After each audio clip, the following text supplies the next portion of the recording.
Hey folks, welcome to the Unsung Podcast. I am your host, Mark Fraser. I'm joined by my other host, Christopher Cusack. Say hi, Chris. Hi, Chris. And then I'm joined by joined by a third host this week from a land down under. I'm sure you've not heard that joke before, Craig. Yeah, that's a good tune though. He's not heard either of those jokes before. Both those jokes were fresh off the press, absolutely brand new. Just at the box. Yeah, we did a YouTube unboxing video of those jokes just prior. Top shelf stuff. It's a Sunday evening here, or a Monday morning for Craig. Craig, what's the time where you are right now? 16 minutes past 5 a.m. Folks, that is a fucking work ethic. That's what that is right there. I can't sleep anyway, so I might as well do this push. Nice to see you anyway. Nice to see you too. How is the sunny Castlemaine? I think we had our last day of sun yesterday, and it is pissing down with rain as we speak, and it's going to be the same for the next few days. And it's Easter holidays, so I'm working my arse off, and I'm knackered. But the best thing to do when you're that knackered is come on Unsung and talk about Covermount CDs. Talk about cracker Covermount CD. How does Australia deal with piss and rain? It's actually quite wet here in Victoria, and it gets pretty cold as well. It gets down to about 0. It's fucking wet as fuck all the time. That's why Victoria is quite green, whereas if you go up north it just hardly rains. But it goes from drought to flood to fire to, meteorites and alien invasions and whatever comes next. That's something we don't get here. Everyone's too wet to burn. But yeah, they do a lot of controlled burns in my area, where like they deliberately burn stuff off so it's not like fuel if it does get too hot. You know what? See, given the subject of today's Covermount mixtape, I'm going to be unleashing a lot of controlled burns. It's only fair. And that's why we're here. Before we talk about today's, like I said, absolute corker of a mixtape, of a Covermount, we have a little bit of admin to take care of. Before we do that though, I'm going to do what I did last week as well. Stop. Go and tell somebody about this, please. We'll wait here for you to come back. Yeah, go and just find an episode you like, share it on your page or on a tweet or on your Instagram or on whatever new social media has taken over by the time this comes out. just pick an episode, go right back. It could be Portishead. That's one that sort of fared pretty well. It could be LaRue. That was a particularly good one, and one that I think will prove that I'm on the right side of history. It could be any one of a number of nondescript punk bands that Mark brought to the table. Just if you know somebody that's into nondescript punk. I ended up in a Tori Amos hole the other day, and I was thinking, I'll dive into that episode again. Yeah, that's a double episode. Yeah, I know. Without some tasty edits, that could have been a fucking whole anthology. Anyway, yes, please go and share an episode.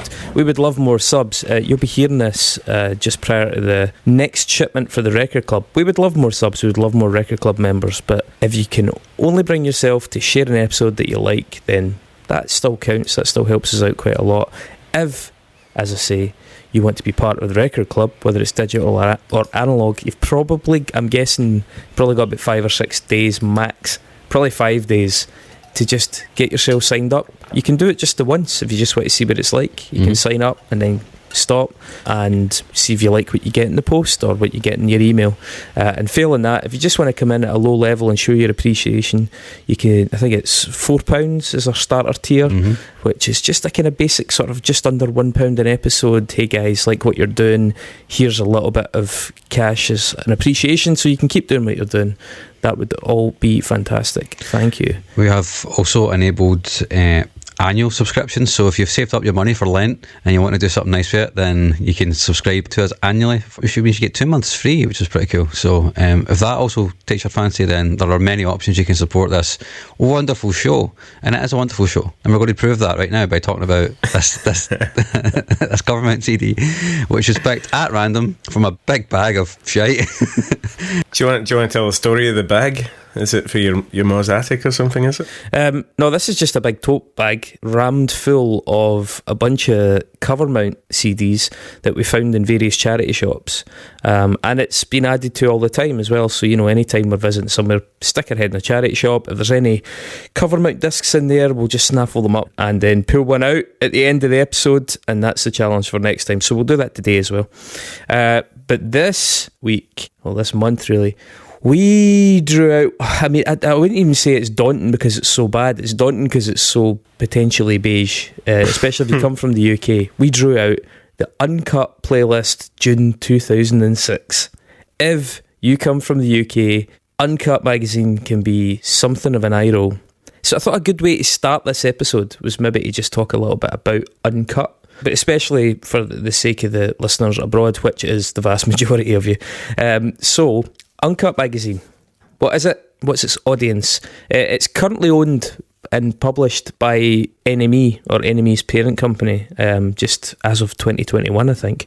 You've probably heard of NME. NME was a big trend-setting indie music magazine, all the way through the 80s and 90s especially, although it's older than that. To give you some idea of where Uncut's coming from, the latest issue has Paul McCartney on the cover. 2022... Paul McCartney on the cover. The website currently has Elvis Costello. The last maybe 10 issues have got, in order, Kate Bush, Johnny Marr of the Smiths, Paul Weller, Bruce Springsteen, David Bowie, the Rolling Stones, Nick Cave, the Beatles, if you've heard of them, and Nirvana. So that probably immediately gives you some boomerish vibes. Is that fair to say? Yeah, I think that's fair. Yeah. Like this is a completely different proposition from before, because this isn't necessarily trying to exclusively kind of break new acts or anything like that. It's a bit more, I'm probably going to use the word pretentious a lot, which maybe not be a bad thing, but it's more kind of curated by John Peel and less curated by Casey Chaos. So we're in for a bit of an unsung treat here, I think. I mean, first of all, Uncut, when it started, was about film and TV and books as well, but that's really fallen by the wayside in the years since. It still does some film, but not nearly as much, and it doesn't do books at all now.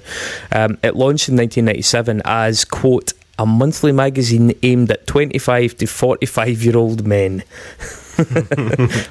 I mean, I suppose that's much like this podcast. Absolutely. To be fair. Yeah. I think we've got the exact same demographic as this magazine. The first editor of it, whose name completely escapes me right now, but he came from Melody Maker, and he basically moved, I don't know if he moved on through choice, but he moved on or was moved on due to attempts by Melody Maker to secure a younger readership, and they were kind of doing that in the 90s via the Britpop route. And we've done a Britpop mixtape, you should go back and listen to that, but that's kind of Elastica and Blur, Manic Street Preachers, and a whole universe of bands around that. So Melody Maker was trying to kind of pander to that audience, because that audience had they were a loyal audience, they bought a lot of magazines, there was a big explosion of British pop culture. So I mean, right from the start, this was something of a boomery project. Uncut, it was this guy, taking his ball and going home. It apparently has an 86% male audience with an average age of 37. That's our podcast. Yeah, exactly. So the thing is, one of the only places I think we really overlap with Uncut, I would hope, is a slightly more interesting end of the spectrum, in that, we've maybe covered Nick Cave. All night with thee, for the girl I have in that merry green land, I love fair better than thee. We have covered Kate Bush in the past, but the preponderance of things like the Rolling Stones and Pink Floyd and Paul Weller and Uncut just makes it such a fucking tedious magazine to pick up and try and get through. It's just clickbait for boomers, essentially. If you're on the magazine stand and you say, oh, that's Paul McCartney, I like him. I wonder what he's talking about today. Yeah, since the last time he was in this magazine. Yeah. So I mean, they've done a couple of things on the side. They had a big redesign in 2006, a sort of relaunch, and that's when they dropped the film and TV. That's when they dropped the book coverage and reduced the film and TV coverage. And they've also done a series of special editions. But the thing is, the special editions are really where they just take their infatuation with a certain artist, many of whom we've already named, and then do entire editions on them. So that would include the Kinks, Morrissey, which is probably aged like milk, Eric Clapton, also aged like milk, although it wasn't really particularly great at the time when they did it, Bob Dylan, Radiohead, Pink Floyd, and believe it or not, the Beatles, and John Lennon, and Paul McCartney, and George Harrison, but no Ringo episode. No.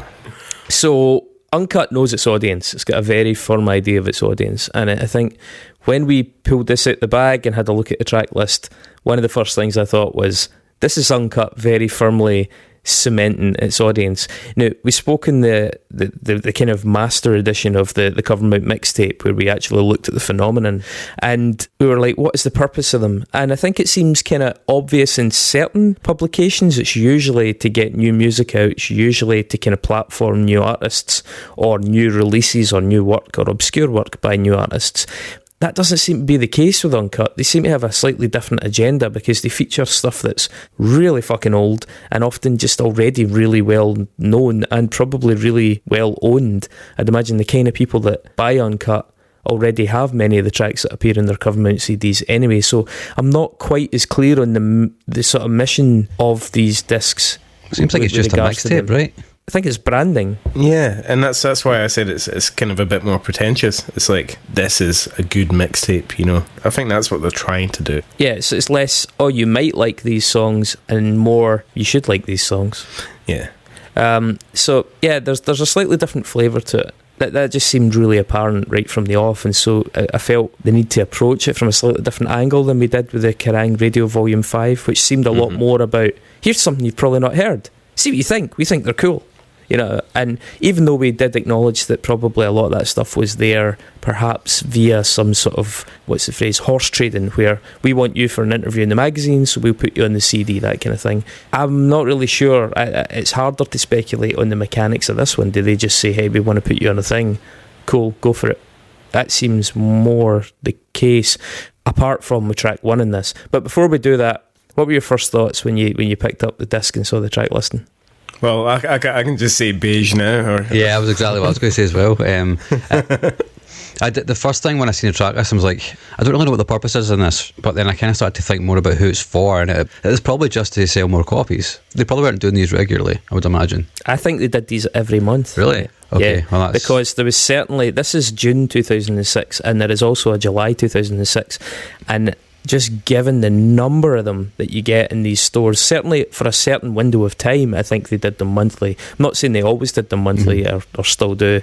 I doubt they still do, but yeah, certainly for a period they did. Maybe it's just their Spotify playlist before Spotify was a thing. Yeah, I think that is definitely it, kind of thing. And I think what you were just talking about before, Chris, and how it differs from some of the other Covermount CDs that we've looked at as well. It's a bit of column A and column B, like in listening to these tracks. And I think you and I are probably going to be on the same page when it comes to track one, where that's definitely column A, and then there's a lot of column B where they've maybe got the money or the clout to get some great tracks on there to kind of give them that cred. It's like a bit of a DJ set or a Spotify playlist, like Mark said. Or it's like going to some really crap house party. You know when someone says to you, oh, do you want to come to a party? And you get there and you realise it's not a party, it's a get-together. And even the lights aren't dimmed. It's just like people standing about in the kitchen. There's like a bunch of hummus. Yeah. Instead of cocaine. Yeah, well, more on that later as we get into it. But it's just sort of, it's what you'd have one of those old iPods in an iPod cradle, and he'd put on a playlist that he'd been sitting preparing for his party, and you'd be like, oh, can I put a tune on? He'd be like, no, I've got the party playlist sorted, and this is it. This is the party playlist. So that's exactly what Mark said. It's Spotify before Spotify. So it's like, this is, you're having your dinner party with the lights up full, and someone's going to go, oh, who's this? And it's like, oh, that's the Handsome family. yeah, let me tell you about them, because I read about them in Uncut. Which is getting back to that pretension thing that we're talking about as well. Who's this? Oh, that's Paul Weller. I actually saw him. Paul Weller is if I think about Uncut magazine, I think Paul Weller is the he's the patron saint of Uncut magazine, isn't he? That's who I'd think of. That would be the middle ground. You're not quite up there like a direct line to Paul McCartney, and you're not quite kind of covering PG Harvey or something like that. You're just going, yeah. Paul Weller, he had a bit of a comeback in the 90s. That's our ambassador. It's like Princess Diana and Landmines. You've got Paul Weller and Uncut. And also, when you say that, actually, I immediately thought of Mojo magazine and Syd Barrett. Oh yeah. Mm-hmm. He's just permanently on the cover of Mojo magazine in my head. I don't know. Mojo and Uncut are kind of the same to me. Yeah, they're really. I mean, we're going to end up pulling a Mojo one out the bag at some point because they're all over the shop as well. So, do you remember where you got this CD? Like which? Oxfam Music. Oxfam Music. Whereabouts? Oxfam Music. Byers Road in Glasgow. That's sad that you remember. Where were you when John Lennon died? And where were you when you picked up the 2006 Uncut CD? I was just thinking there's probably a really good chance that this was Uncut's attempt to try and differentiate himself from Mojo and Q, who've undoubtedly got the same audience and are kind of driving towards the same thing in terms of the music, the cover and all that. This might have been their way of trying to do something different from them, particularly in this time when magazines circulation was slowly dropping because the internet was just starting to really take off. What a feeding frenzy that is, vying to catch the eye of guys in pullovers. Come on, guys, come on. I forgot about Q magazine as well. Will I pick Syd Barrett, Paul Weller, or the Stereophonics? I don't know. Fucking quandary. Oh man, we laugh. But I just turned 40 last week, and I've got a compulsion to go the other way, to be honest, and just start listening to Pig Destroyer more. I think they've got a record with Paul Weller. Yeah. Anyway, excuse the noise in the background. That is the lashing of the rain on my tin roof. That's a nice touch of authenticity. I like that. It's good, yeah. It's like if you wanted to market this podcast as a meditation podcast or something, then there's a lot of people really into that kind of sound of falling rain. Aye, totally. But I also like the fact you've got a tin roof. Do you shite in a wee hole in the corner as well? I mean, you have to dig it first, so it doesn't have to be in the corner. Australian internet, don't get me started on that. I'm surprised I can even see you. I think the Democratic Republic of Congo has better internet than Australia does. Does it just come straight in the windies because there's no glass? We've got a fly screen. It's fly season. And the flies down here will kill ya. Okay, right. We're clearly all of us trying to avoid doing this, right? So we just fucking get into this. That is like at least 10 extra minutes of fucking 20 minutes. Okay, track one. Mark, you're the host. You can do that. Fuck off. I didn't pick this out the fucking bag. I'm not taking any responsibility for this shit. I can track open this one if you want, if I'm a guest. Aye, we're talking about a band called Shack and the track Working Family. Which is basically where Craig lives, apparently. Don't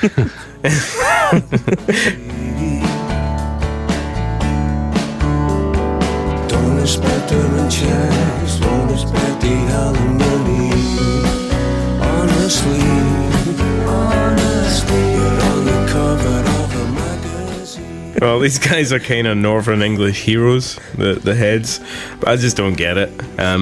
This is a reference probably only Chris will get, but it reminds me of an open mic night at Nicky Tam's in 1999, and probably the same today. Mate, there's a few tracks in that are exactly that. Yeah. It just sounds like an amateur like open mic kind of giving it a crack kind of band, and it's a really weird track to open with, and because it's just not very good at all. But it's not easy for you when you wanna be the one you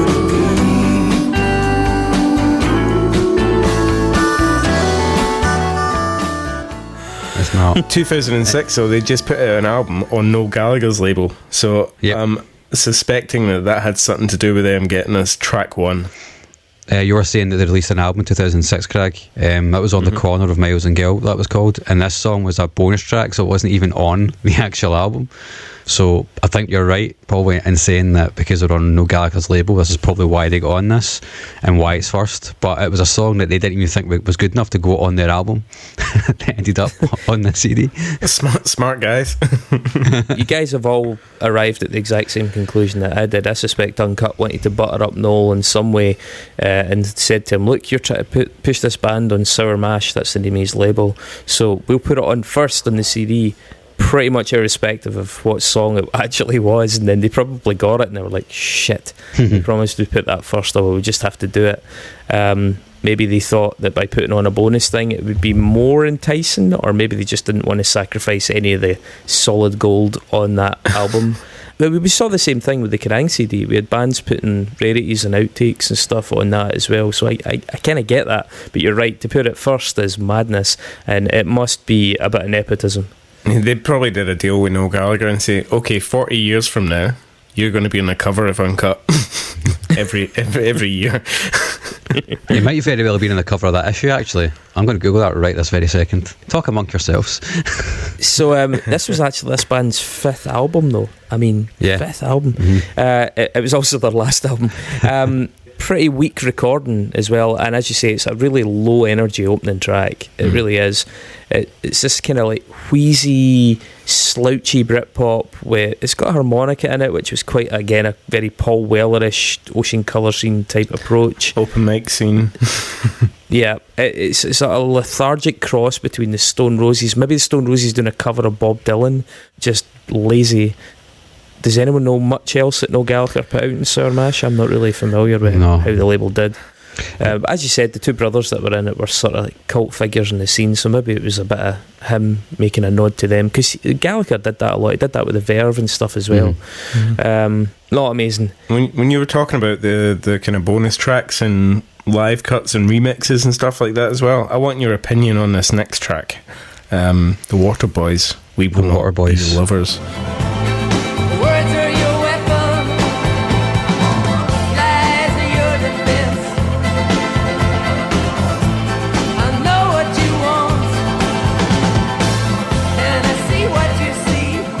Do you think that's a live version?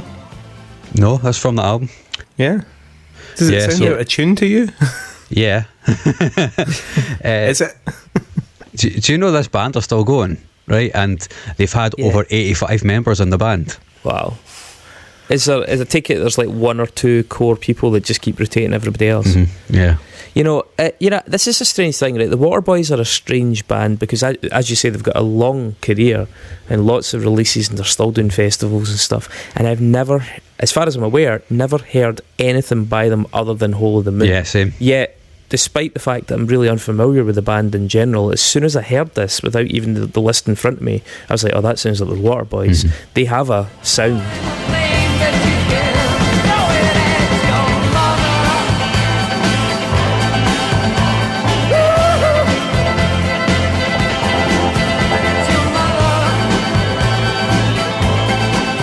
I'm a little bit intrigued to hear what the Waterboys' wider catalogue sounds like. I'd kind of put them in with like the Levelers and stuff as sort of just on the cusp of indie rock, if you know what I mean, but with big folky kind of traditional. That's what it was called. The genre is called big music. I don't know if that came up in your research of it. And it was bands like Big Country and the Waterboys and Levelers, and it was called big music, and it was it's quite Celtic. Very rocky Celtic as well. The thing is, Big Country were so much more post-punk though, weren't they? So these guys are a bit further down that Celtic road. You can hear those same kind of rhythms and the fiddles. The guy playing fiddle here thinks he's fucking Slash. He's the deedly kind of thing. But it's I don't know, I love Hole of the Moon. I don't know, really, really love that song. And if that's all they ever put out with 85 members, that's fine by me. I'll hear that twice a night at a gig. So many great covers of it as well. Check out a guy called Paul Green, covered that, it's really good. Frightened Rabbit even did it. Fiona Apple did it too. We'll talk about them later on as well. But it's just a big classic song for me. It makes you feel all the feelings. But this is a weird one. Like I said, it sounds out of tune to me, and it's a 7-minute track as track 2, and it's from the 80s. Is that odd? Is that Yeah. Well, this is when you first start thinking, right, the point of this CD is quite different from the Kerrang one. Absolutely. And did you know I always thought they were Irish, like Irish as, but they're actually formed in Edinburgh. Edinburgh, yeah. I always just thought, Waterboys, it just seems so Irish. I'd rather they were from Ireland than Edinburgh, to be honest. But I've listened to this a couple of times and I actually really like it. Apart from the out of tune thing, it just feels like it's out of tune, but his vocals are just awesome. And I imagine this would be a real big jam live. That's why I thought it was a live version, because it's 7 minutes and it just never ends. It should have ended like... It just never ends. Yeah, and it just doesn't stop. But his vocals just don't stop either. And he does that big shepherd call, kind of big country woo thing, and it's just... Yeah. It's a good tune. But track 2 on an Uncut CD, 7 minutes. Do we want that? Do we want that? I don't know. I mean, they know their audience better than us. It must be doing a job somehow. I mean, I think the song is fine. I think it's the mandolin and the acoustic guitar. One of them's out of tune with the other. I think that's what's giving it that weird feeling. This song was in an album in the late 90s. Yeah, like you said, different. They probably know their audience way better than we do. So yeah. Third track, Handsome Family, Tesla's Hotel Room. Last days of wonder when spirits still flew, where we sat holding hands in half-darkened rooms. First fact out the box is that I'm sitting there going, how the fuck do I know this band? I know this voice. What is this? Why do I know this voice? And I'm absolutely racking my brains trying to work out how the fuck do I know this band, or who do they sound like? Then I realised it's True Detective. True Detective, yep. From the dusty mesa, a looming shadow grows, hidden in the branches of the poison creosote. Didn't click for quite a while and I was going mental, but they did the theme tune to the first season, the good season of True Detective. Husband and wife duo, formed way back in 93. It's kind of weird indie country, so in between a few reference points. It's almost got bits of like Pedro the Lion, and then it's almost got bits of Beck when he's been a bit more strummy, and then it's got some proper country influences in there as well. And the song actually thought was fine. It's a bit forgettable, but it's definitely not bad. It's okay. Dreamed of a death ray to disintegrate matter, detected Morse code from faraway planets. Uncut had a hard on for these guys. They always put their albums on their end of year lists, and their third album, Through the Trees, was actually their album of the year in 1998. Interesting. Which might explain why this band are on here. I like a bit of alt country. This is kind of a bit gothic as well, I think. But his voice is too close to that kind of Yoko hillbilly style that a lot of proper country acts do. So it really kind of turned me off. Yeah,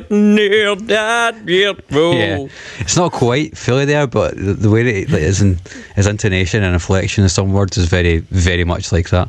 The tuba's quite nice in it, but apart from that was weird. I didn't notice that until I listened more closely. I was listening in headphones and I noticed the tuba. I kind of hate it. Actually, I'm going to say I fucking hate it, to be honest. This is pretentious and I don't really know why. It's very an Uncut style of band. Like they really champion this kind of old country stuff. It's pure catnip to bet. The storytelling thing, I think, is there's a bit of reputation for that kind of thing, and Uncut really digs into that. They've done a whole bunch of kind of biographical things. I think they did something about Amelia Earhart and stuff, but I just hate it. This is like, imagine a guy at a shite party at a Birmingham uni, like sticking this on and then explaining to some lassie who Tesla was and be like, oh, did you know? And it's like, I just hate it. It's like Middle England uni student trying to get laid and putting this on at a party and just killing the vibe. I hate it.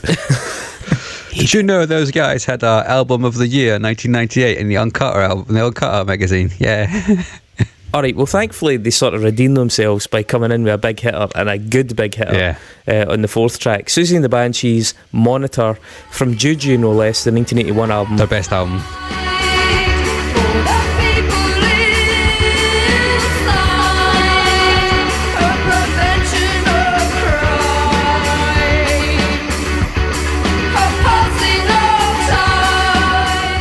Yeah, which we are card-carrying big fans of. I mean, let's be honest, this is probably the best song on this entire disc. No, not easily the best song, but it's close to the best. That is the best song, but there's another one I think is quite close to it. It's so influential, you know. Mm-hmm. I'm sure you'll cut in a clip of it, but it'll sound like something that everyone knows, but it's 1981. I mean, terrific album, terrific song, and I guess what they're doing is, I think it's probably equal parts for the kind of nod of appreciation value of all the people that already love Siouxsie, and it comes on and they're like, oh yes, great song, Juju, 1981, great song, great band. And then the other side of it is maybe to try and, you know, people that would actually probably have included me, that are like, oh yeah, I've heard the Siouxsie and the Banshees, but I've never actually heard them, this was really good. And this actually, had I heard it, probably would have done the trick. But then I started the podcast 17 years later or something like that. So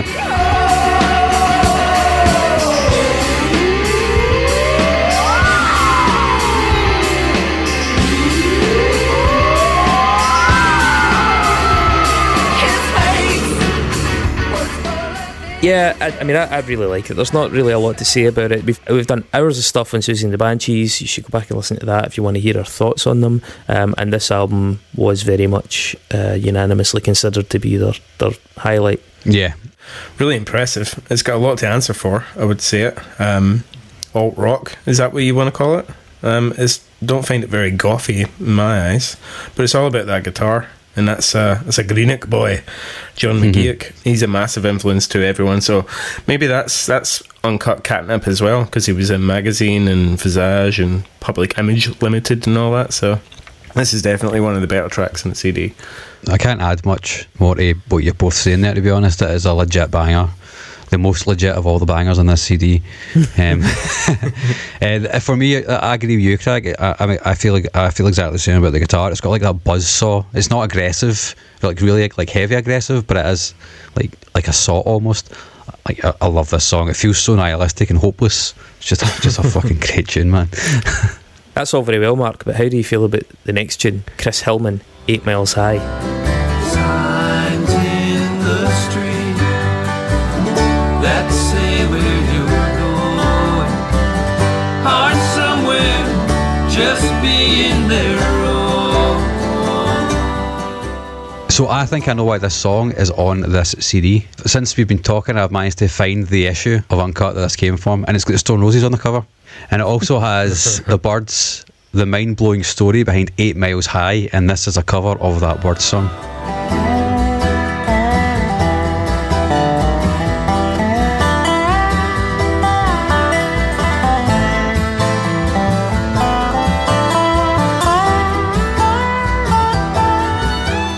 My original notes were, this is the most forgettable of the track listing.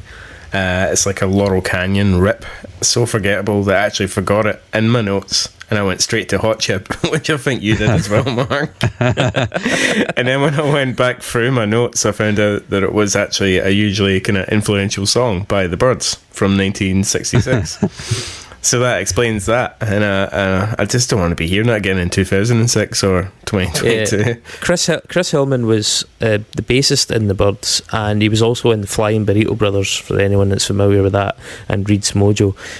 This is from the album The Other Side, which I think he brought out in 2005, and it was the lead track on that album. By the way, the cover of that album I really hope is ironic, because if not, it's one of the most hokey American... It's horrible. OTT Americana things I've seen in a long time. Yeah, I mean, it's on brand for the magazine, definitely, and to me it's acceptable. I don't mind this tune, actually. I think it's fine. Showing your age there. This is an excuse for someone's dad to tell you about the Byrds and Ravi Shankar and all that. It's like it's fucking beige as you get. Well, I like it a lot more than I like the next tune. Oh no, man, this fucking band. I hate this band. So we're talking about Hot Chip. The track's called The Warning. It's the 6th song on the compilation. Excuse me, sir, I'm lost. I'm looking for a place where I can get lost. I'm looking for a home for my malfunctioning being. I'm looking for the mechanical music museum. I just want to be honest, by the way. Hot Chip have got a track called Boy From School, which I think is a fucking great song. Yeah, really, really good same song. album, I think it was. Yeah. And I was a boy from school, helplessly helping all the rules. I think there's another one they've got that I don't mind as well. So it's not that I reject them outright, but this tune is annoying as fuck. Mm-hmm. It is so twee. It's got this weird tickly, sweet percussive pop. It's very self-aware and self-effaced, and it's got a line in it about hot chip will break your legs or something like that. Starting a fight, hot chip will break your legs, snap off your hair,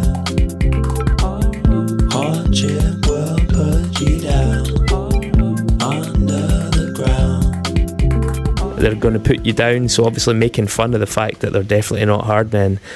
It's really quite irritating. Pure fucking tea and biscuits. See, I'm the opposite way on this one. I think this is a pretty cool track, actually. That's just probably a background thing. I think The Warning was actually the name of the album as well. Boy from School, cool tune.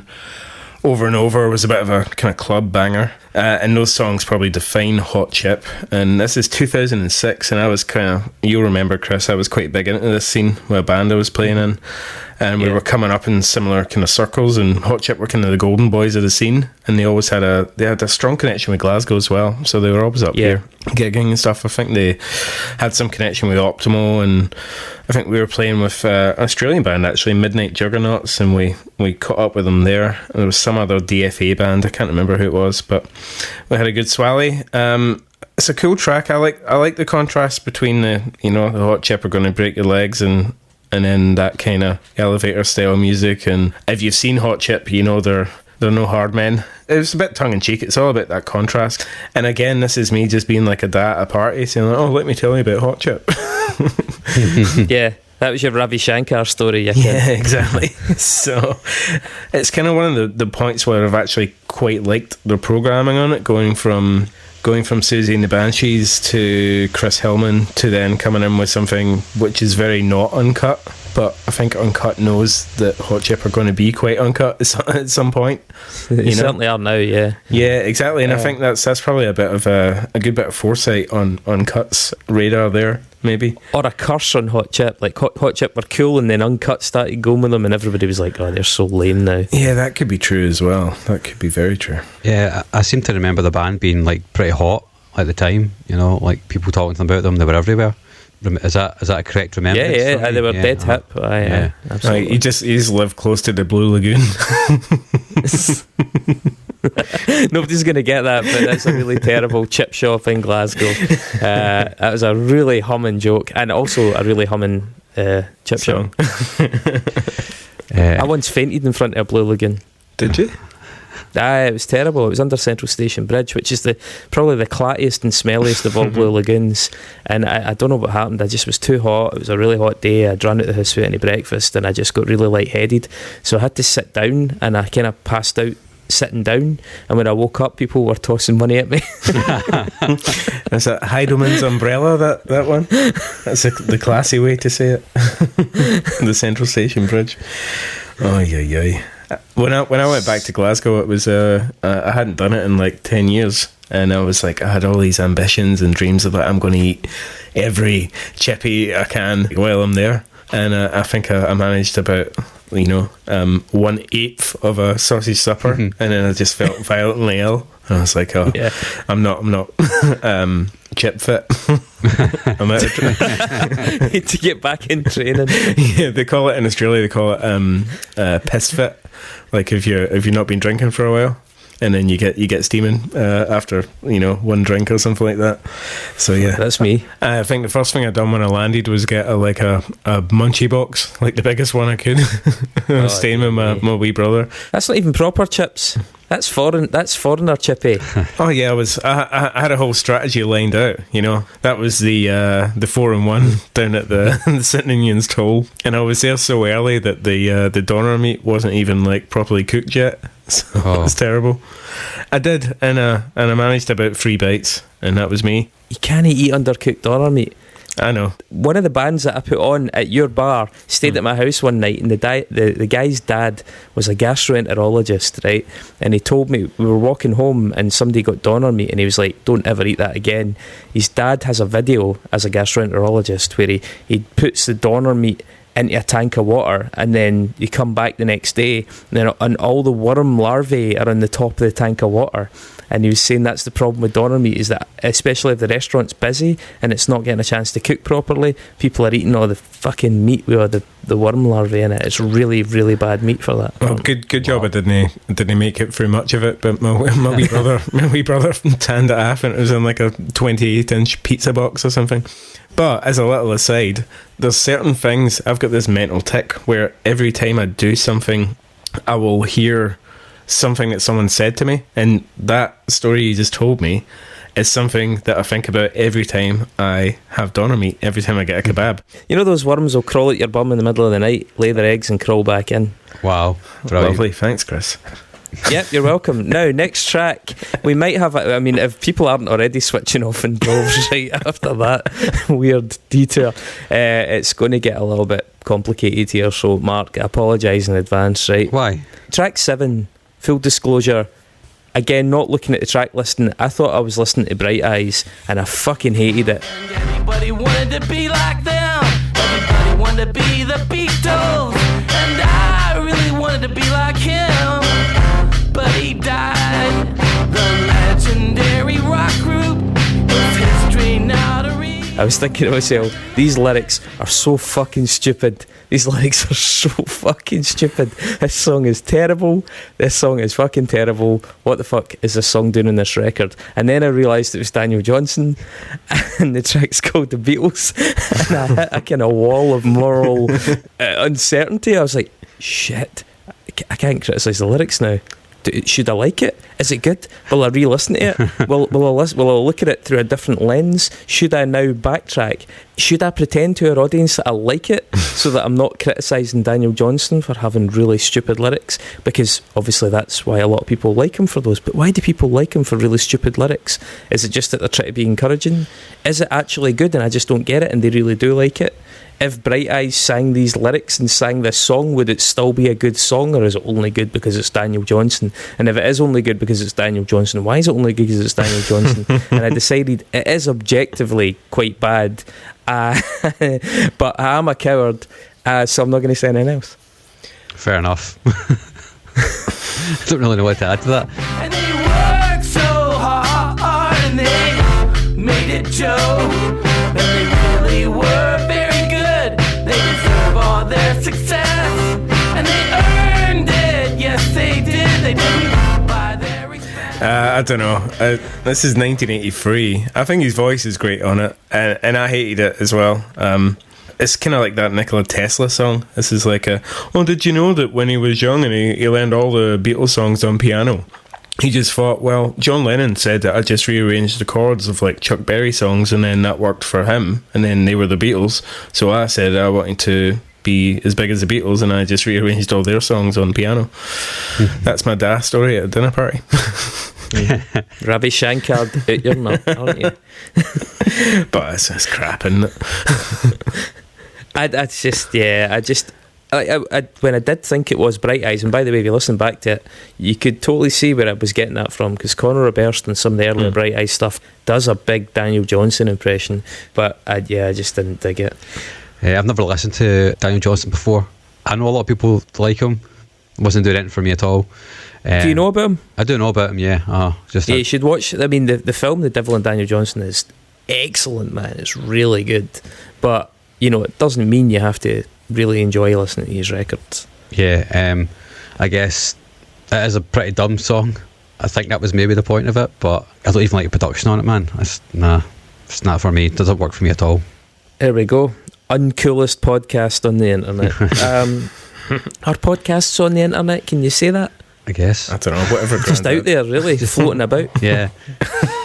Okay, so 8th tune, Augustus Pablo and Lee Scratch Perry with the Wailers, I believe, doing Satisfy My Soul dub.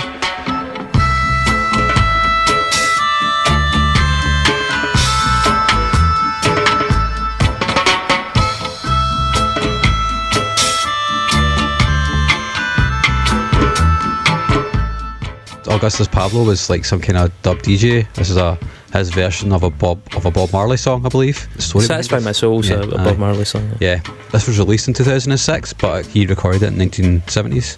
This is a box ticker, I think, for Uncut. There's nothing old white guys like better than reggae. I mean, that's the thing. I am an old white guy, and I don't like that style of music. I do like the tones in this. I like the drums, the production of the drums. That's really cool. And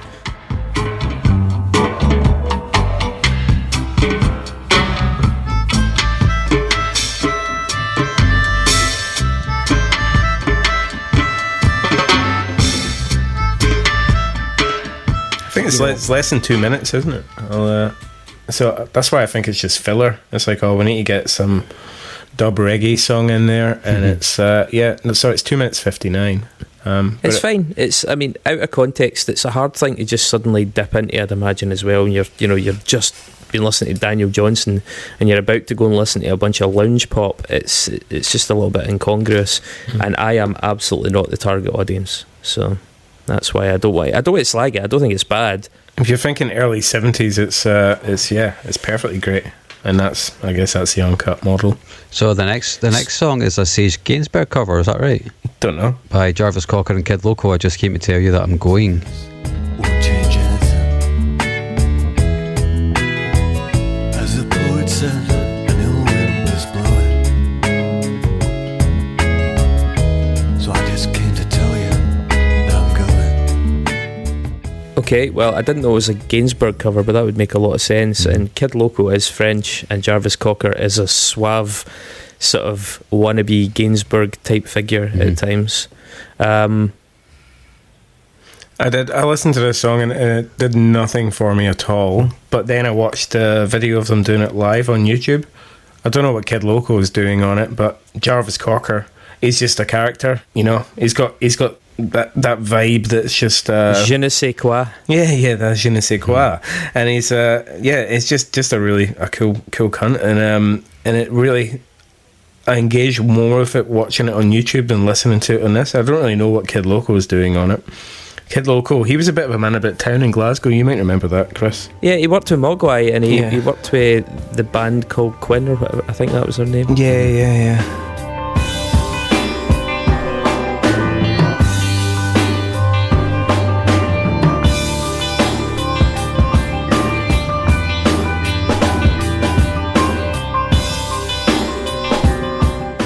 So I remember crossing paths with him, and but I think this is more of one of the current ones. Did this come out in 2006, Mark? I did, yeah. Well, it was released in a compilation, which is a tribute to Serge Gainsbourg, and then I guess this was just added to this compilation. It was a single as well. I actually think it's quite a good catch for them to have that on this, because it's obviously a limited release. It's on a compilation, that's fair enough, but it's not part of an album.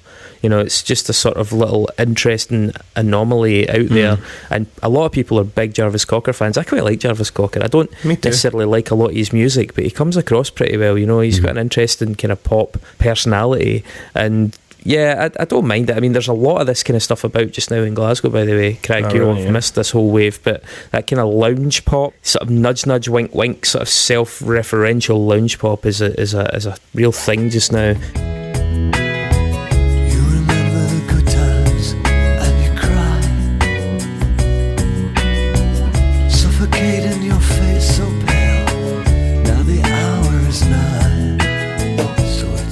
I don't have a hell of a lot of time for it, but the odd thing really clicks. It reminds me of the Divine Comedy. Divine Comedy, yeah, very much so. Yeah, this was that era though as well. I guess the sequencing of this kind of works. It's got that kind of upstroked kind of wah-wah riff and the trumpet and the organ and stuff. So it's not a million miles away from the dub track that was before it. So it's probably a good choice, but it's just bland as. Yeah, Jarvis sounds like Vic Reeves' club singer from Shooting Stars to me on this. Do you like Pulp? They're okay. Yeah, I did some absolute bangers. I think I heard them recently, and I was like, "Fuck, they were really good." I mean, yeah, they still really work live. You know, they're kind of one of those songs you can put on to rescue any DJ set if you put on Common People. They formed in '79. Yeah, really. I remember we did that in the Britpop episode. We did a bit on them, and yeah, they've been about way longer than people give them credit for. Yeah, Jarvis Cocker is just kind of effortlessly cool, though. He's somewhere between kind of Mark E. Smith and Elvis Costello, something like that. That'd be my analogy for it. But I heard a rumour as well years ago that he'd at one point had a sort of gothic metal project. Oh wow! Where he totally gothed up and kind of went in character for it, so people for a long time didn't know it was him that's doing it. I've not been able to really find much about it since, but I remember it not just being like a spurious thing, that it was something that actually, oh no, he's actually doing that project right now, and it took a while for folk to realise he was the front man. So yeah, props if that's true. Another band that we've mentioned in a past episode, Mercury Rev, this time with a much older number, Coney Island Cyclone.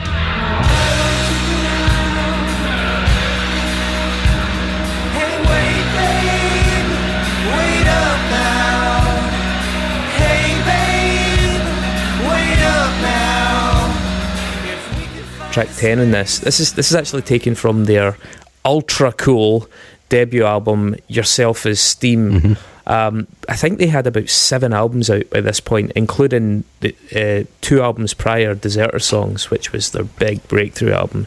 So Uncut have made an intentional decision to feature something from their lesser known and very devotee orientated early catalogue. You know, we spoke about this when we were talking about Mercury Rev, that the kind of people that like the early Mercury Rev albums spend a lot of time in monorail, those kind of record shops. It's a Nick Hornby style badge of hipness, if you know what I mean. It's fine. It reminds me a little bit like early Flaming Lips, that kind of fuzzy US college indie pop rock stuff.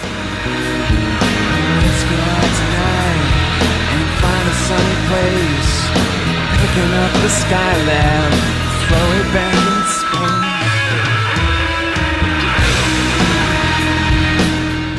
space. It doesn't overstay its welcome. It's quite short, but at the same time it doesn't really make much of an impression on me. It's a bit of a throwaway track, like a lot of their early stuff. Was it longer? Because there's an incredibly weird fade out at the end. Yeah, I think all of their tracks, I think there was some kind of version where they were all slightly longer. It's an odd band, and I don't really know too much about those early records by them, but yeah, I think you might be right. Yeah, I never thought we'd ever talk about this band ever again on this podcast. Here we are. I don't care for them at all either. Yeah, I think McGeoch from Siouxsie and the Banshees has probably got some stuff to answer for here too as well, in that guitar style. Okay, well, Craig, I think you should do the next one, seeing as I am pretty sure I remember you telling me you were in love with this woman. Yes, we're talking Fiona Apple, track 11. It's the song Parting Gift. I opened my eyes while you were kissing me once, more than once, and you looked as sincere as a dog. This is from our 2005 album, Extraordinary Machine, which was actually supposed to come out in 2003. It was her third album. I think it was Epic Records she was on, and they thought, well, there's no catchy singles or anything on this, so we're going to wait until you're ready to do it. And it was eventually got out there from there was a big campaign with her fans, like Free Fiona or something like that. It was all very, very 90s. Yeah, because she'd had that big hit album Win the Pawn prior to this. And so yeah, and Tidal was massive. Yeah, Tidal then Win the Pawn, and they were both, I think, 5, 6, 7 years apart or something like that. You know, as you said, I'm a huge Fiona Apple fan. She's certainly not unsung, but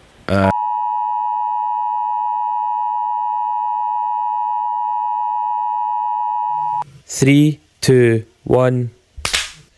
Well, folks, that was fucking mental. Have you ever seen, like, know how a lightning storm happens and you get like the big flash of lightning?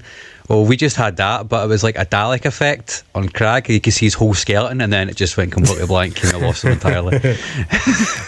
Wow. But he's back. Wow. See, Craig, see if you move out of that fucking tin-roofed, windowless shack to somewhere with a basic standard of living, then maybe that wouldn't happen.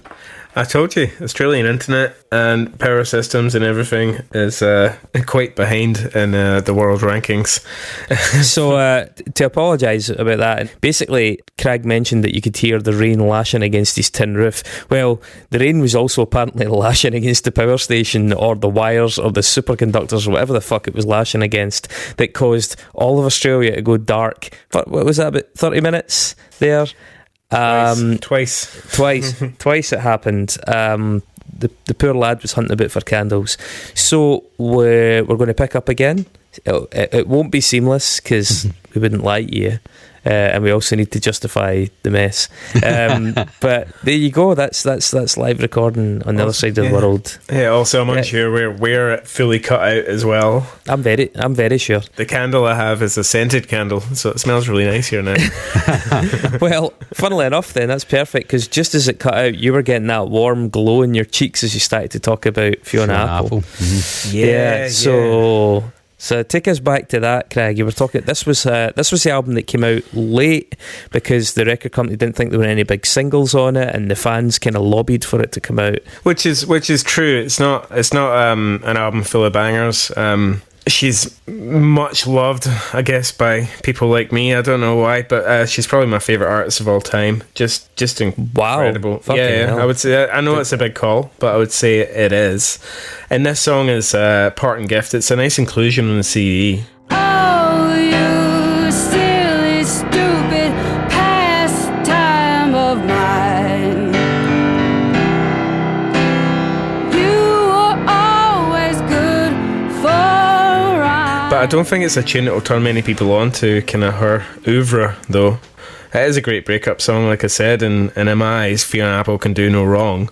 It came out as a bundle on iTunes as it was in the day. It was Parting Gift and Oh Sailor, and they made a proper video for Oh Sailor on a ship. It was quite big budget by the looks of it. And this song, Parting Gift, the version that's on this CD as well is just her doing it in one take live. And if you watch the official video for it, that's that as well. But I imagine she's going to get eviscerated by you guys. I've never spent any time with Fiona Apple. Neither is Craig. He's not allowed. That restraining order. I did do a bit of research on the album though, and yeah, this song was recorded in one take, which is pretty impressive. I like her voice on it. I think the vocal melody is quite interesting as well. I like how pared back it is. It kind of makes me want to spend some time listening to her because I genuinely don't think I'd ever heard her before this, even though I'm aware of her presence.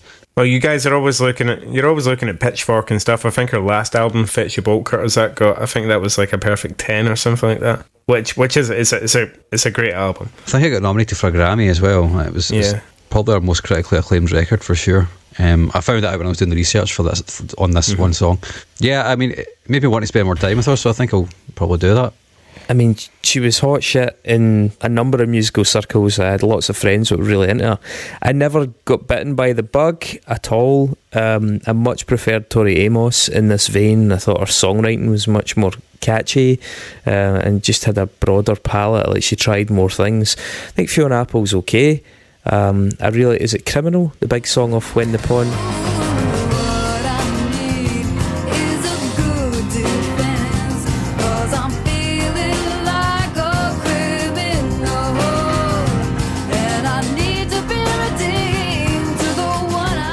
Yeah, no, that was on Tidal, so that's when she was like 17 or something like that, so that's really old. That really caught me when it first came out, but nothing that came after really did much.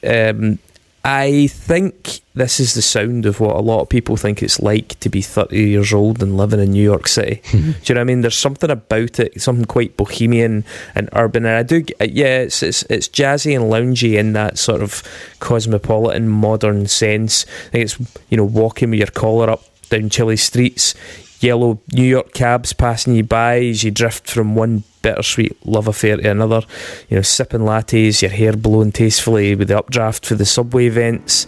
I took off my glasses while you were yelling at me once, more than once, so as not to see you see me react. It's got all of that for me. It's just a very evocative, lifestyle orientated, even class and sort of culture orientated thing. I mean, the reality in New York City probably involves a lot more crazy folks shouting at you and the smell of trash, but I think taps in to maybe not the same as Sex and the City or Party of Five or that whole world of aspirational American living, but there is something about that in her. And I know we're not doing a Fiona Apple podcast, and we possibly will at some point. In fact, we probably will at some point. But I think there's a lot of style, and especially with this song, I have heard her do better songs. I don't think a great deal of substance to this one. It's okay. It's certainly not offensive, but it's also just a bit meh, whatever. Yeah, it's a strange one. I think she'd actually moved to LA when this came out, so it's strange that you get that New York City kind of evocative thing. And I think this came about. There's a bit of lore around this album as well, and it's and she shared a lot of band members with Tori Amos as well. I think the bass player and the drummer Matt Chamberlain, who's played with everyone in the Dug. So very much in that scene. And when this came out, she was like supporting Coldplay on tour or something like that. Very unusual for. And I think that was just showing that she's got a bit of cred, you know. Nothing screams credibility like Coldplay. But I think it was something like the producer of this record. I can't remember. It might have been John Bryan. He was scoring the soundtrack for the movie Punch Drunk Love. You know, the Adam Sandler one. And I think the X in question in this song is Paul Thomas Anderson, the director. So maybe there's a bit more to that, but and into why it didn't come out. But yeah, not one of our best songs. Not a banger. Nice inclusion. You know, maybe why it was included. You know, it's the only one that they were willing to include. I mean, it's totally decent. It's totally decent. I mean, you're doing so much fucking Ravi Shankar tonight. By the way, you are that guy at the party with like a little anecdote about everything. Oh, I thought that's what this podcast was about. No. Yeah, pretty much. Aye. Get your cardigan on and get the main light on. You've got some tasteful lighting. You don't do that at those parties. You just put the room light on and kill the vibe. Well, the sun's coming up now, and that'll do it. And it stopped raining. So moving swiftly on, slowly after one storm, the Small Faces, Song of a Baker. There's wheat in the field and water in the stream, and salt in the mine. Track 12. This again goes back to that whole thing with Siouxsie and the Waterboys, and it goes back even further. We're now just digging through we're bin diving. Is it bin diving? Is that what they call it for DJs? Is it bin rakers is what we would have called it in Scotland, I think. Bin raking. But yeah, dumpster diving they call it in the States. I've definitely used the wrong phrase. It's that thing that DJs do where they go around record stores and pick out old vinyl. Crate diving they call that. Crate diving, that's the thing on the front of the DJ Shadow album. Yeah, so it's okay, it's old. It's maybe pretty 68. good. Yeah. 68, yeah. I mean, I struggle with some music like this to process it because it's so of a different era. I mean, you can't be like, oh, it's badly recorded, because it isn't badly recorded. It was recorded at a completely different fucking time.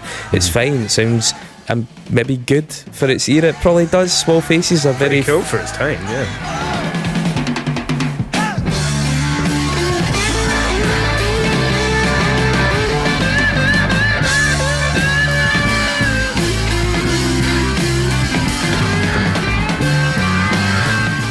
I don't know a lot about them. It's more interesting than I maybe expected them to do, but I can't say I'm really suddenly switched on to the Small Faces. Do you want me to crack my knuckles and tell you all about them? Yeah, totally. Getting ready. No, well, they're a pretty interesting band, pretty pioneering. All the members kind of went on to do other things. I talked about Faces before. Remember when we were doing Rod Stewart? Yeah, who are way better. But I don't know who came first, but there's bits in this like that ascending bass line and some of the guitar effects and stuff is very Jimi Hendrix. I don't know if what he was doing in 68 or who was first, but yeah, it's a cool song for its time. I think it's quite heavy for the era, isn't it? Yeah, totally. It's like the guitars are really big and clanging. Almost sounds like glam before glam was really a thing. It's a pretty cool song. The mix reminded me of what the Beatles used to do when they remixed their mono albums into stereo in the 70s and 80s. he would make these really bizarre decisions to like hard pan drums to the left, which they later changed when they did more modern remasters to actually make it sound more balanced. So Mogwai did that and Come and Die Young. I think maybe that's what's happened on this though, because this would have been recorded in mono. This wouldn't have been recorded in stereo, and that was like the thing that a lot of bands would do because they weren't meant to be in stereo. I think the first Beatles record that was stereo was maybe the White Album or Revolver. It was quite late on in their career anyway. Or actually might have been Abbey Road. It might have been the last album that was actually in stereo. You should read Uncut more often. You'll get your facts. Yeah, I really should. I honestly feel like I'm sitting in the middle of a fucking edition of it right now, and I am dying. Fucking talking about Small Faces and fucking Jimi Hendrix and the Beatles. Fuck me. I was going to say, see if you go onto the Wikipedia page for Uncut and you look at the album, you look at the cover they've got on there for Uncut. It actually has a Small Faces on it. I reckon this band are pure like uncut catnip. I think this is probably like their total go-to like 80s, 60s band. Like, it's got to be the Small Faces, man. The editors were like, you have to have a Small Faces track on the fucking CD this month. You just have to have it. Seriously, I'm fucking rooting for another power cut right now. We've been sucked in, but it does lead us on to probably the best track on the album, which is maybe one of my favourite songs of all time as well. Showing my cards here. I play this tune kind of regularly. I just played it on my radio show here in Australia last week. Pretty much most kind of playlists or DJ sets or something. We need to introduce it. It's Al Green and it's Love and Happiness.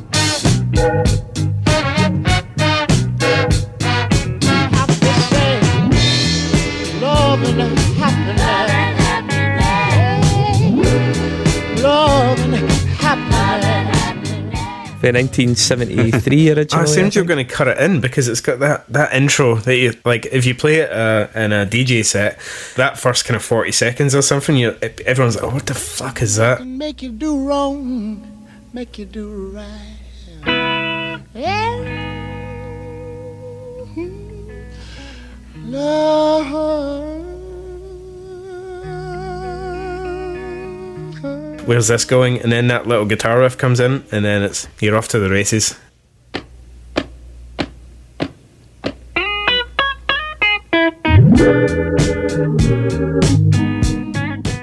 This is a huge song, right? This is voted. This was in that book, the top 1001 singles of all time. I don't really think I have much really to add. Al Green's Al Green. This is peak Al Green, I would say. Yeah, the way they've brought everything in this track. Everything's just kind of slowly introduced.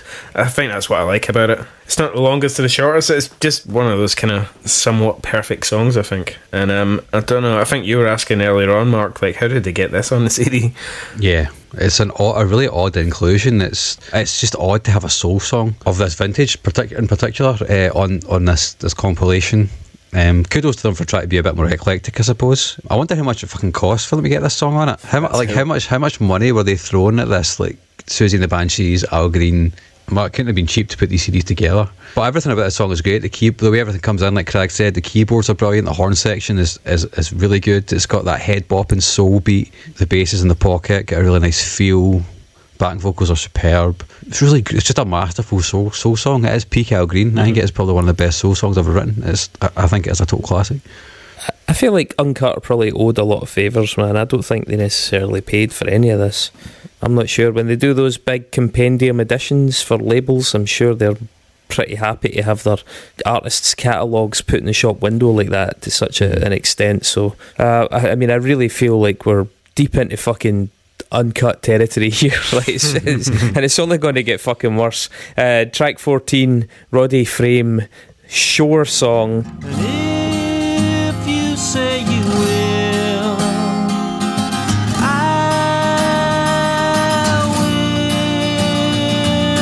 will wait upon the shore to drag you free of the worst of it. This is the guy from Aztec Camera, by the way, in case anyone wonders who the fuck Roddy Frame is. But as much as Al Green, I can tell it's good. It just doesn't really do much for me. I would take it over this all day long. This is absolute fucking landfill. You know, there's a million fucking bad solo strummy male acoustic acts in small venues everywhere tonight doing this. Craig, you mentioned like open mic night at Settle In. It's that kind of thing. The singing is pretty shit. Song's definitely shit. The name of the song, Shore Song, is so shit. It's music for people who've given up on music. It's offensively inoffensive. Lap with my laces trailing in the sand, force my hand. Ocean, softly bend my will. Yeah, I mean, I know fuck all about Aztec Camera, even though they're a name of a sort that are known. They're alright. They're pretty, like, totally listenable and, like, some decent songs. Please cut in Somewhere in My Heart, because that is a dance floor. Yeah, there you go. Yeah, exactly. But somewhere in my heart there is a star that shines for you. Silver splits the blue. Love will see you through. This song, I agree with Chris, it can fuck all the way off. It's the most. It's like Roddy's he's just making music because he has to now, right? He was in Aztec Camera. Just stop, mate. Just the stop. cover of the album it's from is punishing as well. Like, the photo of him is just like, dude, what are you doing? Either get the band back together or just go and work in a restaurant or something. just fuck off with this, mate. Aye, so these guys are Scottish as well. We've had a few of them pop up. Yeah. It's been a really Scottish track list. I think Edwin Collins put this one out as well. Him and Roddy Frame were thick as thieves before Edwin Collins got knee well. But yeah, pish. Tell you what though, Dirty Pretty Things. Oh my god. It's about to get exciting. Bloodthirsty bastards, Dirty Pretty Things. They really pull it out the fire for us. Oh yeah. Bloodthirsty bastards making plans for no one but themselves. In this world of disaster, I just need someone for myself. Just when I thought it was getting bad, there you go. This is Carl Barrett's band, right? That cunt for Libertines is no Libertines, right? Cunt. Right, yeah. So Carl Barrett for the Libertines did this band, right? But I'm confused, right? Because the drunk Landon voice is so similar, but Carl Barrett didn't sing in the Libertines. That was fucking. He did. They both did. He? They both did. They both did, right? Because I was going to say, why does this sound so fucking similar to some of those Libertine songs? And it's just that obnoxious fucking drooling swagger that they have. It's Landon, baby. It's very much of that time and of that scene. Totally. And there's kind of like, I listened to it, I forced myself to listen to it quite a few times, and I was like, all right, there's nothing really that bad about it. I couldn't put my finger on but why I hated it so much. Now I hope no one can tell. I'll do my bit, oh yes, to cleanse my hands from lies. I'm feeding off the zombies, hatch from narrow. I think they recorded this in Glasgow. I remember them hanging about a bit with Ravi Shankar. King Thomas. No, that was Ravi Shankar. Yeah. Very well done. I think one of the guys in Cooper Temple Claws or something was in this band as well, but they're fucking just, hell, man. Just right, but folk loved them. And they loved the Libertines as well, and I don't get it. I don't get this either. Huge. This song's cheap and easy. I mean, if you've already done the Libertines, it's like shooting fish in a barrel to write this piece of music. So it's not complicated. Just add that voice and bang, there you go. You've got another tour with a new project and one less junkie to worry about. Yeah. But for folks that probably don't know Glasgow, I apologise, but I'm sure you've got an analogous club that you can name in your own city or town. But it makes me feel like I should be in Firewater spending half an hour trying to buy one can of Heineken and getting sprayed with COVID. It's just that kind of early 20s horrible Britpop. King Tut's loved them. You'll know the booker I'm talking about who just lived for this shit. But yeah, they were just of its time, and I think they were quite short lived, this band as well. Like, they didn't really do anything. 2 albums, that was it. 2 albums, and then Libertines got back together. Thank God. I never got Libertines either. This is basically just Libertines, but with slightly heavier guitars. That's pretty much it. It's so you used the word landfill for Roddy Frame, man, and I've actually written that here. This is just the most generic indie landfill bullshit from the mid 2000s. The voice is just the biggest cringe in the world. When I hear it, I'm like, it makes me want to fucking feel. I feel like I'm turning a singularity when I hear that kind of London accent. Is that just because we're Scottish and we just hate this English? English pish. I think it doesn't help when an accent that could be triggering is then attached to a song and a band and a catalogue that can also be this triggering. So we're all in this together. Just a slight disclaimer on the accent. We've spoken about our love for Blur on this podcast before, and they've got the same accent. It's just done in a completely different way. But it's just the fucking swaggering, drunken. It's maybe just the Libertines, man. I think to be fair, when I think of that accent, I think of the Libertines, and it's probably them that I hate, not the accent. It absolutely is them you hate. Alright, well, track 16, final track, The Fiery Furnaces. What the fuck? Teach Me, Sweetheart.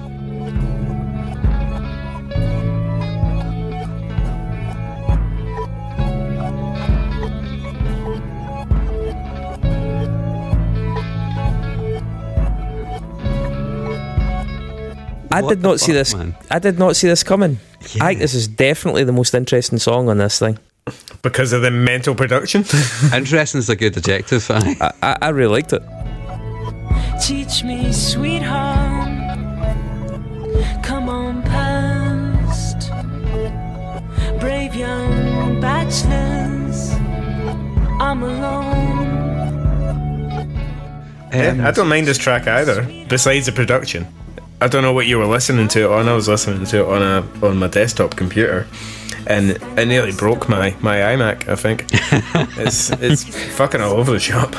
But you know what? I think it's actually got a really, very unusual, but a really cool arrangement. I mean, it's built around loops, and especially reverse loops. Mm-hmm. It's got a bunch of really weird captured guitar plucks, and the electronic drums are held together by this really subtle but strong central female voice. Mm-hmm. I was really pleasantly surprised by it. Fiery Furnaces is a name I'd heard, seen it around a lot, but I'd never actually taken the time to be like, oh, what did they actually sound like? So I was quite pleasantly surprised, and I might actually make more of an effort to go and listen to some other stuff by them, because I know some people really rated them. He gave orders to spill my blood. He gave orders to spill my blood from. I also really like the lyrics in this. They're really cool and dark. She's singing, my brother-in-law gave orders to spill my blood. Stuff that doesn't really immediately seem like it would go with the tune, but it gives it a weird, dark pallor, you know? Yeah, the voice was great. I really liked the voice. It was just like, it starts off really cool with that loop and stuff, and it really jumps the shark, I think, with some of the choices they've made. Like I said, I wasn't listening to it in headphones, and it wouldn't be out of place on something like a Frightened Rabbit record or something like that, you know? It's like, it's a cool track, and it's a nice way to end it, because you're pretty fatigued by the time you get into track 16. You've just went through Roddy Frame and Dirty Pretty Things. So I was doing okay till we hit that sort of marathon bit around the middle where it was just acutely uncut sort of stuff that they were playing, you know. Never heard this band before. It's a lot to take in. I'm still not really sure how I feel about it, to be honest. I did like the use of false crescendos. They do that a lot, and it just kind of peters out into almost like digital detritus. It's interesting. I liked the reverse reverbs and the odd guitar parts. The whole thing kept me guessing, which is cool. And then it goes a bit of vaudeville around 4 minutes 45. It's really unsettling.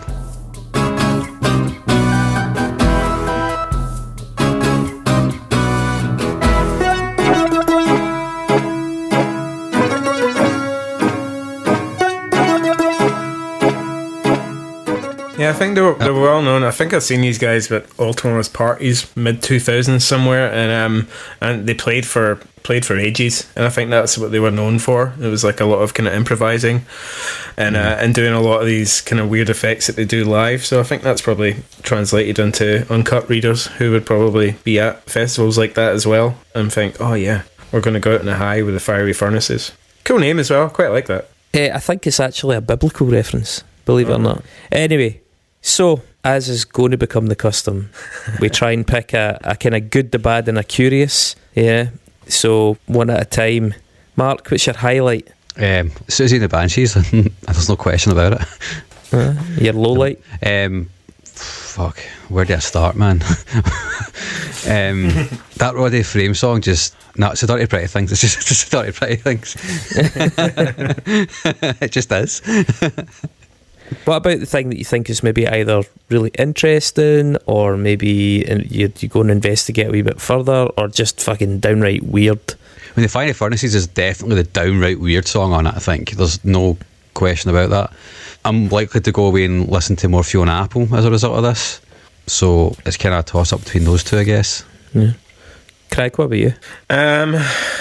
Highlight, I guess, best song on the album, but I don't know if it's a highlight because it's such a classic. It's a staple. It would be Al Green's Love and Happiness. I think that's definitely the best song on the CD. The lowlight, I think, is probably The Handsome Family. It was a real toss-up between that and Shaq and probably Roddy Frame, but something about The Handsome Family, Tesla's hotel room, just fucking wound me up. And I didn't like it. Siouxsie and the Banshees was up there for, that's what you want from Uncut. You want something that's like, this is on here because it's influential. This really inspired a lot of music that came after it. That almost made the top, but I just can't fault Love and Happiness. And a soul track on this is a bit weird, as Mark said. Weird one, obviously, probably Fiery Furnaces as well. And then the Waterboys being out of tune. I don't know. Strange. Yeah, for me, I think there's a fair bit of consensus here, actually. For me, I think the Siouxsie and the Banshees track was the best one. I kind of hoped I'd be able to pick something new, but unfortunately, none of the new stuff was really pushing my buttons as much as that. The worst track on it for me is Roddy Frame, and it's weird saying that when it's on a CD with Dirty Pretty Things, but I think it's just really bad on a lot of levels. They at least do what they do competently. I don't think he even does that. And the Curio, the thing that I think will probably be, it was unusual but also probably provokes a bit more interest, is the Fiery Furnaces track. I think that was interesting enough and decent enough to make me be like, cool, okay. But other than that, yeah, this was a fucking slog. This was way harder than the Kerrang one. And I don't say that just because of the genre. It was just all over the fucking map. Like the bit with the small faces and stuff, and the reggae tune and the Al Green stuff. I get that they want to be more diverse, and that is probably harder because Kerrang is a lot more narrow in scope. But it didn't feel balanced, and it's not so much it didn't feel balanced, but it also didn't feel consistent in terms of quality. Like, I mean, think back, that first fucking tune, I mean, it's about attention grabbing, like, and I'm struggling. I'm looking at my notes right now just to remember that when you said small faces, I was like, oh fuck, they're on it. It's just so unmemorable, which makes it the worst playlist in the world. Because this should have come flying in with like the Siouxsie song or even the Al Green song or something. It should have come flying in with some really strong thing, and it's just seems like it was arranged by just just like throwing the pieces on a table and seeing how they landed. But there you go. Alright, Craig, well, you overcame adversity, mate. That's your house is filling with water as we speak, but as long as we finish this before it gets to the sockets. The deluge has just started again. I'm going to fire up my calculator and try and get some 1G internet reception, so we're right for next time.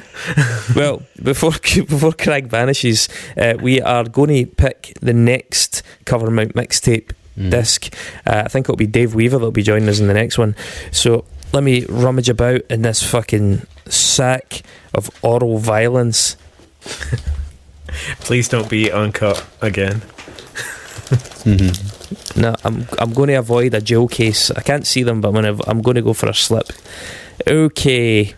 Oh wow, now this is a classic. The Brutal Bunch Volume 2 from Metal Hammer. David John Weaver's going to love that one. Yeah, we got the Almighty. We got some Korn. Dave will love this. There's some Cradle of Filth, bit of Pitch Shifter, Halloween. Yeah. See, that is all round a more satisfying prospect. What year is it? Good question. I'm going to guess late 90s. Brutal Bunch with Korn on it. 96. There you go. Wow. Game on. Mark was 4 days old. I was.